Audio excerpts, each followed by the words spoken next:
Those were your summaries tonight.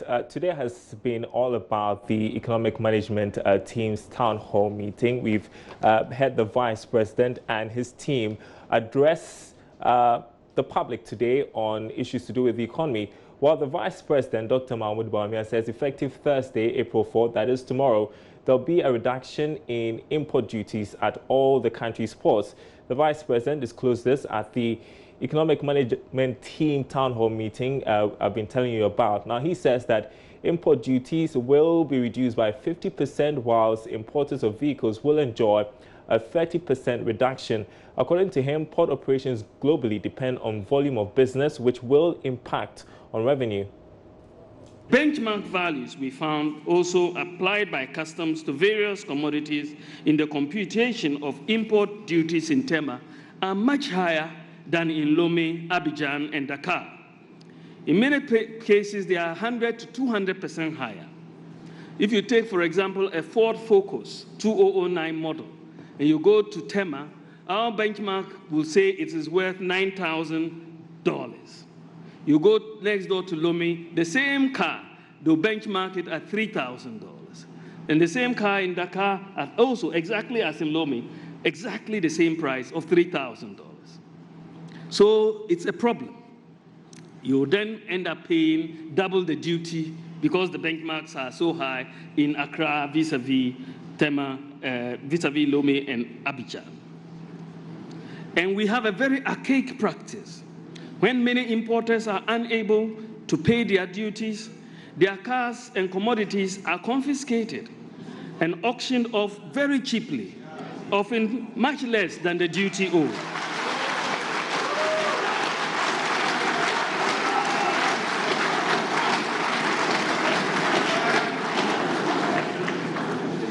So, ladies and gentlemen, for importers, the choice is clear.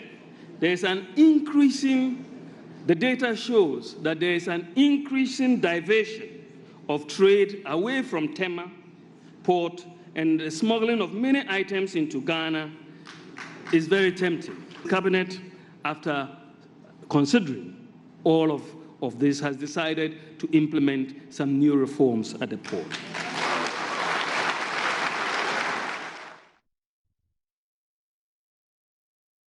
Well, we are getting reaction to that from second-hand car dealers. They are heaving a sigh of relief following the Vice President's announcement of a 50% reduction in import duties and a further 30% lowering of import duty on imported vehicles. Now, Charles Aite was in town to get some reactions. Here's his report. On second-hand car dealers who supply about 70% of vehicles used in Ghana have been paying huge sums of cash for high import duties. I visited the car sales point at Tesano in Accra. George Jomo is a dealer who's been in the business for 25 years. He says the 30% cut in import duties for vehicles, as announced by the finance minister, will drastically lower the cost of second-hand vehicles in the country. 100%. It will come down a lot. And if it will come down, it will go against it, but still, I think it's not bad. So many people will benefit from it. So I'm happy for that. Anita Asiedo is another car dealer who is expecting a shipment to arrive within 24 hours. She's elated the 30% slash could save her almost 50,000 cedis. She, as well as her business partner, spoke to Joy Business. Our ship got landed just Monday, and we were preparing to pay about 42,000, but my agent told me there's a reduction of over 30%, so that's going back to about 320. So it's a party because it's unbelievable. Unless I see, but I believe, because so far as it's everywhere, then it means it's a good news. So we have to jubilate for that. Cars are going to be cheap.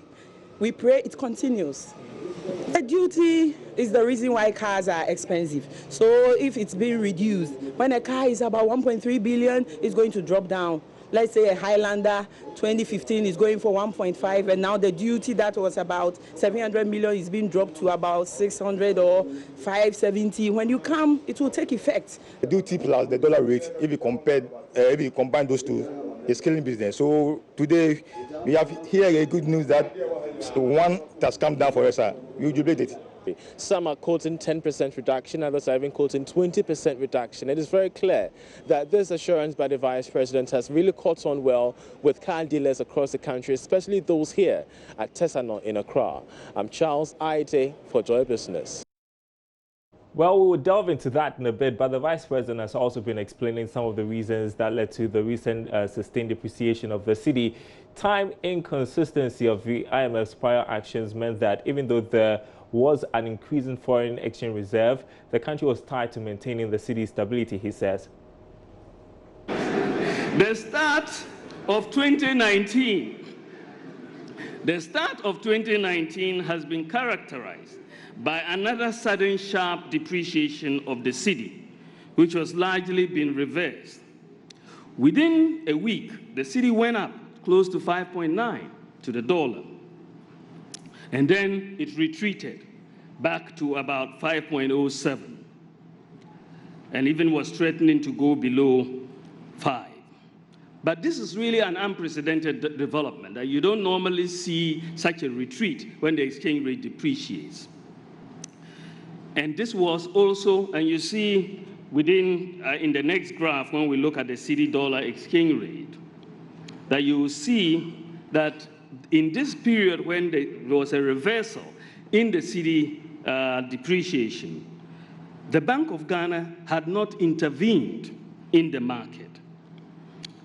In fact, if you look at it as at the end of March 2019, the cedi has depreciated by about 5.18% so far this year. But we have to understand how come we saw this sort of movement in the exchange rate at the beginning of the year, a few weeks ago. What happened? Why did it jump so far? Many reasons have been given, but let me tell you what happened. The most important and the proximate cause of the recent depreciation is the time inconsistency of an IMF prior action on the reserves target. At the end of January, as part of the 7 prior actions to get to the IMF board and the completion of the IMF program, the IMF gave Ghana 7 actions to complete before March 15. 7 prior actions that we had to meet. 7 conditions. One of the conditions that the Bank of Ghana had to meet was to increase its net international reserves to the level of December 2018. To increase the net international reserves, however, meant that the Bank of Ghana could not sell any foreign exchange in the market. They had to essentially hold their hands to the back and could not intervene on the market during this particular period. So demand for foreign currency was not met by supply as normally happens on a day-to-day basis. And we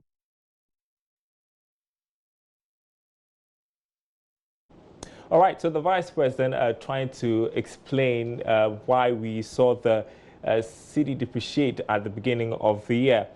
We are going to talk about that and, of course, the reduction in import duties. In fact, we've been asking for your thoughts on that on a poll tonight. If we can pull that up tonight for you to see. So we've been asking, is the 50% cut in import duties sustainable? And based on about 99 votes, if I'm seeing right, 78% say that it is sustainable. I guess people are excited about that announcement. Let's subject that to scrutiny. Joining me in studio right now is our own Philip Namfori, who's been away on vacation, but he's back in the studio. He's back in the studio. We missed you, though, to do some more analysis. And we've got Khalid Mate, who's also always been with us to digest some of the issues that came up tonight. Thanks for your time tonight, guys. Now, let's start with the announcement, the big announcement, a 50% reduction in import duties and lowering of, duties on imported vehicles by as much as 30%. And I guess the question I'm going to pose to you is whether or not it is sustainable. Philip? Well, Darryl, I would say if put in the right order, if if it's done in this way and then there's no interference, there are no other factors mitigating against it in the not so far future, then why not? I think it will be well. I was just having a discussion with Carrie just before we came on air that I thought in the short term it will affect our revenues because there will be a sudden drop in where we are getting some funds from. But he says, okay, if it's done in this way over a longer period of time, and even in the short to medium term, we should see channeling of goods through imports or through the ports, through ours, because all of a sudden you've increased your ease of doing business, you've reduced your cost of doing business, and that will make you competitive. So I think, yes, all things being equal, it should be, to answer your question. Okay, so Courage, two things somebody asked me, whether or not this would translate in a reduction of prices of goods that are imported, and how is government going to make up for the revenue? We had the Vice President talk about the fact that the volumes of imported goods determine the revenue or something of the sort. How do we make up for the revenue? Well, I think basically the decision now is to solve a problem which was adversely impacting revenue. So then what we expect is that there should be a positive impact on revenue. So I do not anticipate a negative impact on revenue. Rather, the reverse is what I expect, a positive impact. And the reason is this. If you look at the rationale behind this decision, the problem identification was that a lot of smuggling was going on because goods that hitherto would have come straight to our ports were being diverted to other ports, neighboring ports.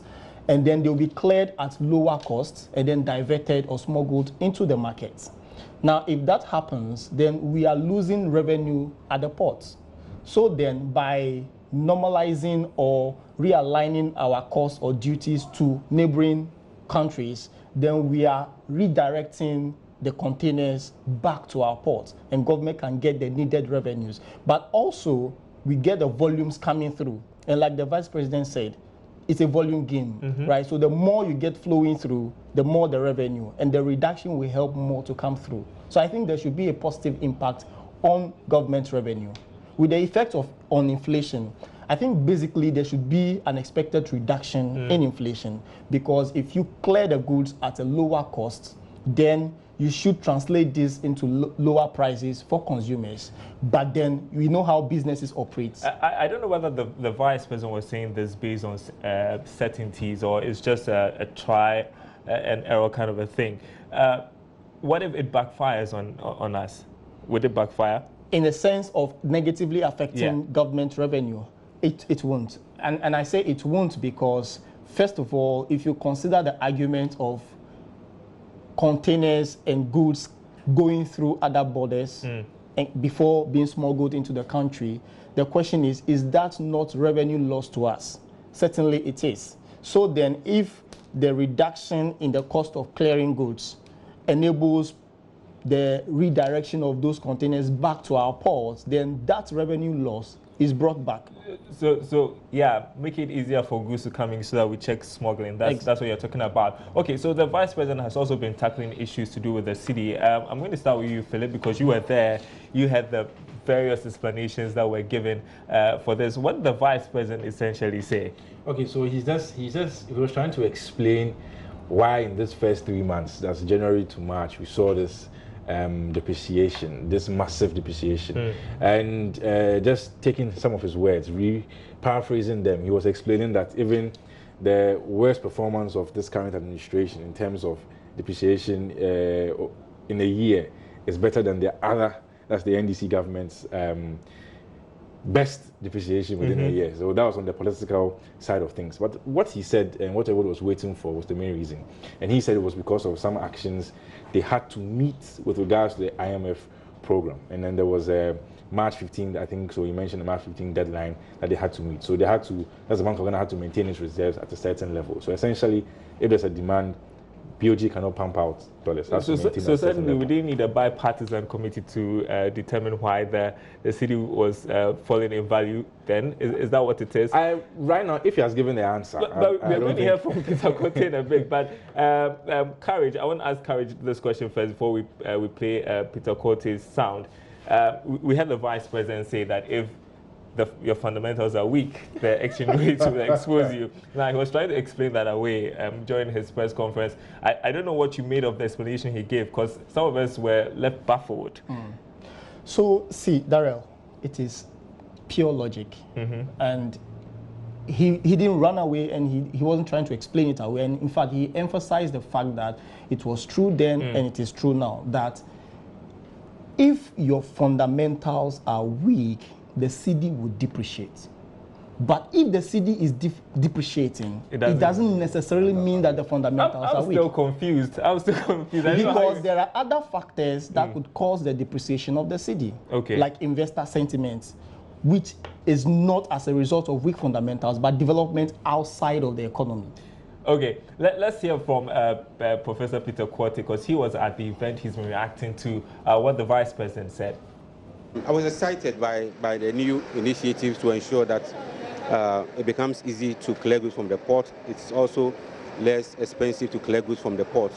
But I was thinking that behind this, there should have been some cost-benefit analysis, some analysis of how much revenue we are likely to gain, how many containers we are likely to get in, instead of the 4 point something per annum, maybe 100% increase in volume.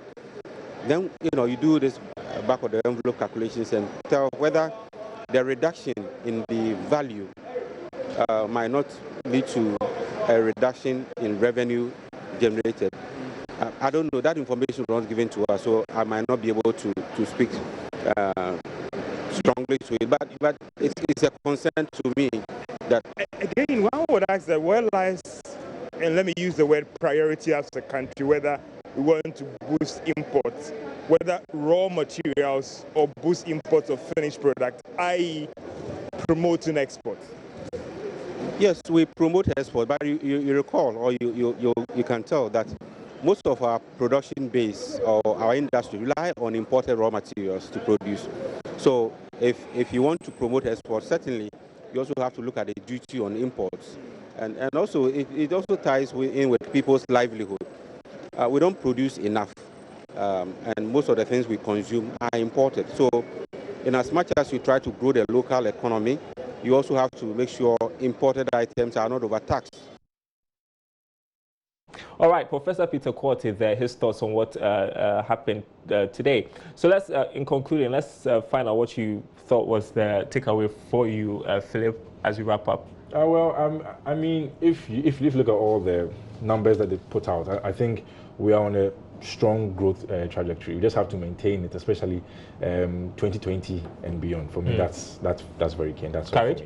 Yeah, so for me, it's on the port issues, and I'm very excited about the short-term prospects of this policy. But then there's a note of caution that must be cited, which is that there is a call to keep exchange rate stable, because by virtue of the application of this policy, if you apply it on the CIF, cost insurance and freight value, which is dollar denominated, now by the time the CD depreciates, you are going to erode some of these reductions that you've just implemented. And I was doing back of the envelope calculation, and I noticed that for every 1 percentage point depreciation, there's going to be about 1% erosion of the 30%. So it means that if the CD depreciates 10% per year, in 3 years, that 30% would have been wiped away.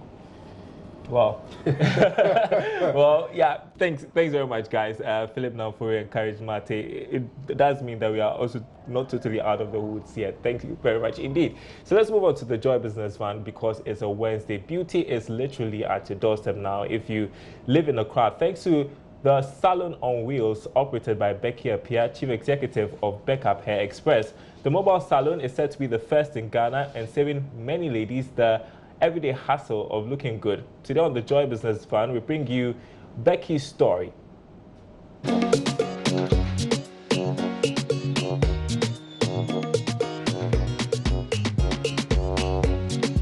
Backup Hair Express's Salon on Wheels is on the road.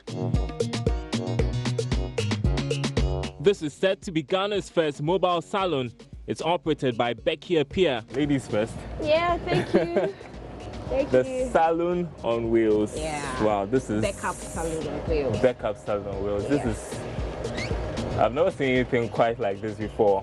Yeah, this is actually first in Ghana. First in Ghana? Yeah, and it's made in Ghana as well. So who put all of this up? I mean... Me, myself. No, that's not true. That's very true. Yeah, that's not true. Yeah, very true. From wow. It was an empty van and I put everything together. Didn't believe it at first, but this is Becky's innovation.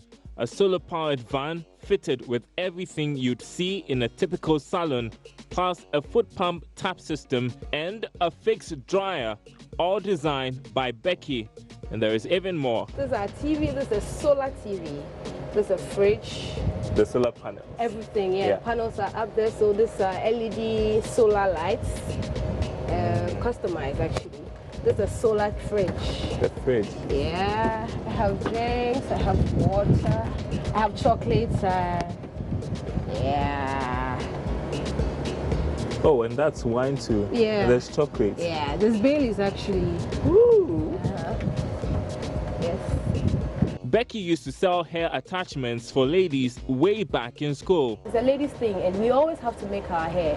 Why not try to do something together instead of just focusing on school? Because, you know, I'm not to school, I write exams, I'll fail. Don't disturb my father, insult and insult and insult. You know, feel like my brothers were doing well and I'm always failing. And this is doing very well, so let me just ignore them. The success of that venture got Becky to start Hair on Wheels in 2016. Instead of the normal few ones I have in the car, I decided to get a van, a Sprinter bus, and then exhibit a lot of it.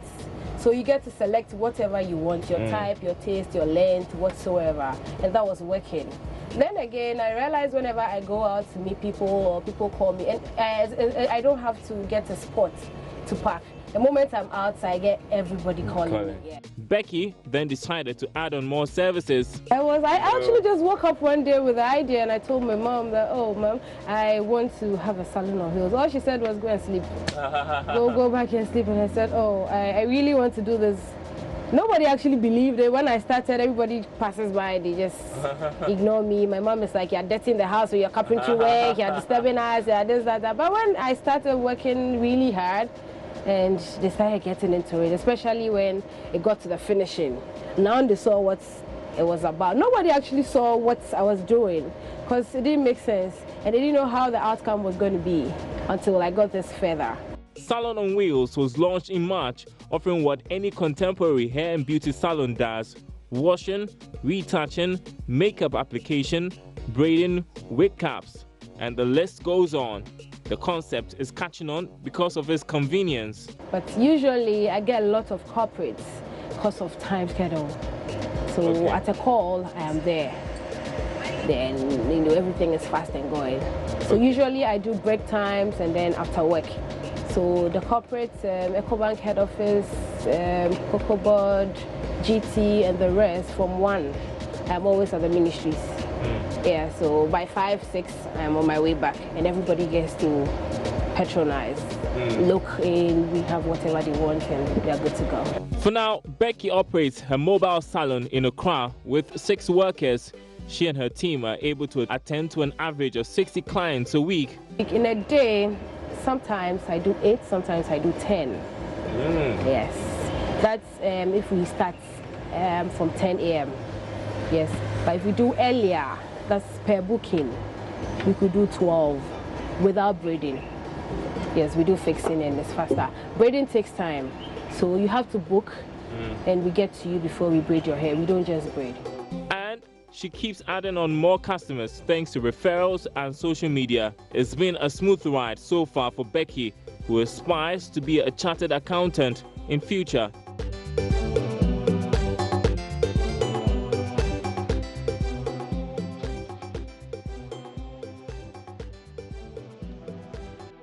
That's it for our program tonight. More news on our website, myjoyonline.com/business. My name is Darryl Kwao. Thanks for watching.